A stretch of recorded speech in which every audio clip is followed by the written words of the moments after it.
Comment utiliser les mots-clés pour améliorer les référencements de vos vidéos? Ça peut être même le même conseil pour le site web.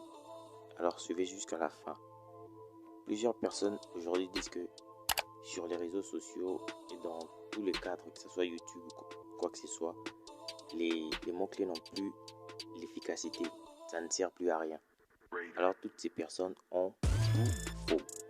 Parce que le créateur lui-même de tout type de réseaux sociaux, on met ce qu'on appelle l'algorithme.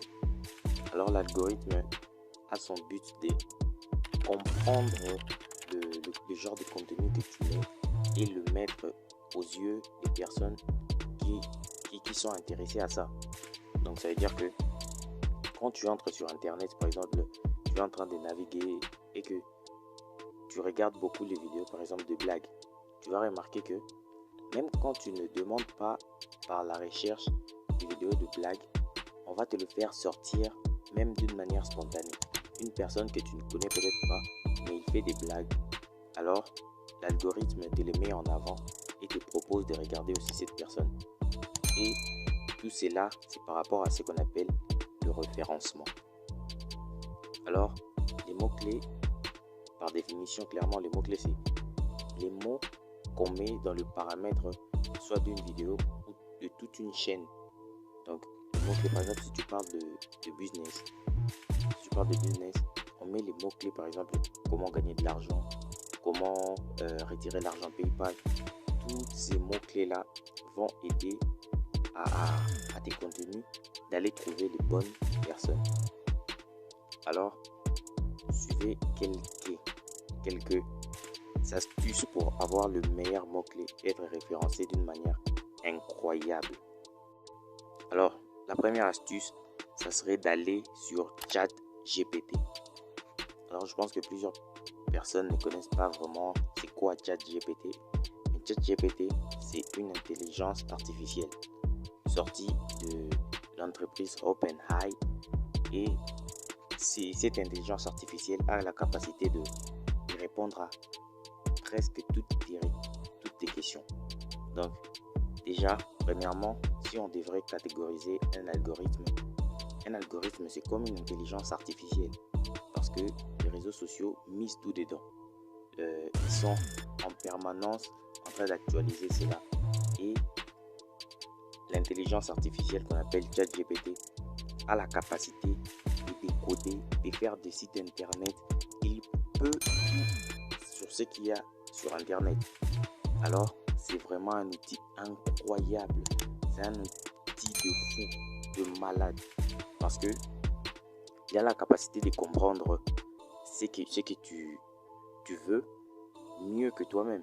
Par exemple, si tu veux avoir des mots-clés sur le fitness, ou par exemple, le fitness, faire du sport, tout ça là, et que tu as un contenu à publier, tu vas aller sur ChatGPT. Tu lui demandes ChatGPT. Je fais une vidéo sur comment avoir plus de muscles, tout ça là. Et donne-moi le mot-clé qui va vraiment m'aider à être numéro 1 dans les recherches ou soit faire beaucoup de vues, tout ça. Je vous promets qu'il va vous donner avec exactitude et avec clarté de mots-clés qu'il faut vraiment que tu mettes. Et tu verras, tu seras vraiment halluciné. Donc, c'est incroyable cet outil. Franchement, il y a des personnes qui utilisent ChatGPT pour n'importe quoi. Demander des histoires des femmes, tout ça. Ou demander le cours d'histoire. C'est bien, parce qu'il connaît tout. Il peut même t'aider à draguer, tout ça. Mais il y a des connaissances qu'il a qui peuvent vraiment t'aider à gagner beaucoup d'argent ou faire évoluer ton business ou quoi que ce soit. Alors, première astuce, ça serait d'aller sur ChatGPT et lui demander de l'aide. Que ChatGPT t'aide à avoir vraiment le mot-clé qu'il faut. Alors, le deuxième point, c'est que l'autre fois, maintenant, on ne va pas utiliser le ChatGPT, on va utiliser notre cerveau.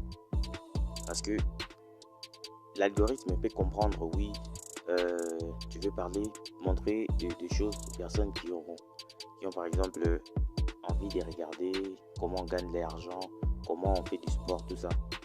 Mais toi, dans ta tête, il y a aussi un public spécifique que tu veux atteindre. Alors, ce que je vais te proposer, c'est que prends un stylo, une feuille, commence à écrire des personnes spécifiques qui font déjà la même chose. Par exemple, si c'est un domaine qui concerne par exemple le dropshipping, l'e-commerce, tout ça, il y a quelqu'un qui fait des vidéos sur l'e-commerce qu'on appelle Yomi Denzel. Alors Yomi Denzel, vraiment, il s'y connaît. Alors, le nom déjà de Yomi Denzel, c'est peut-être pas une recherche, mais c'est déjà un mot-clé. Parce que quand tu écris dans tes tags, dans tes mots-clés Yomi Denzel, l'algorithme sait comprendre que on parle du business en ligne. Alors, un seul nom peut renfermer plusieurs mots-clés. Parce que je sais pas si tu comprends. J'essaie de te faire comprendre d'une autre manière. Alors, si tu cherches par exemple quelqu'un sur le football, quelqu'un il veut voir des dribbles. Les noms de Messi par exemple, ça représente déjà comment faire des dribbles. Montrez-moi les vidéos où on fait des dribbles, comment faire des passes décisives. Juste en un seul nom, ça peut renfermer plusieurs catégories de choses. Donc, je pense que là maintenant c'est clair ce que j'ai expliqué. Comme dans des blagues aujourd'hui, Squeezie qui a plus de 17 millions d'abonnés, quelle popularité. Alors si tu mets par exemple des vidéos d'histoire drôle, d'histoire qui fait flipper tout ça, si tu écris seulement le nom de Squeezie, alors dans Squeezie tu verras même plusieurs contenus qui sont similaires à celui de Squeezie. Alors là c'était vraiment le deuxième point. Ne soyez pas comme un robot, suivre toutes ces personnes qui vous disent mettez que le tag de comment gagner, comment, parce que les gens vont aller taper. Les gens ne vont pas forcément taper. De nos jours, les gens, c'est rare d'ailleurs que quelqu'un aille chercher forcément dans les recherches pour voir une catégorie de vidéos. Déjà, l'algorithme lui-même sait quoi lui proposer. Parce que l'algorithme lui-même, il est très fort et très intelligent. Il suit tous les pas et toutes les minutes qu'une personne peut faire au devant d'une photo. Il calcule les commentaires, là où tu poses tes intérêts, tout ça là, lui il calcule que c'est là. Parce que il vise à ce que tu restes longtemps sur son site ou sur son application. Alors, franchement, c'est les deux points que j'allais vous donner. C'est vraiment, ça en vaut de la peine. C'est de l'or pour avoir des bons mots-clés qui attirent et qui captivent l'œil des gens ou qui captivent la personne. Voilà, je pense que c'est la fin. Il y a des trucs à faire. Vous connaissez déjà. Like and subscribe. Let's go.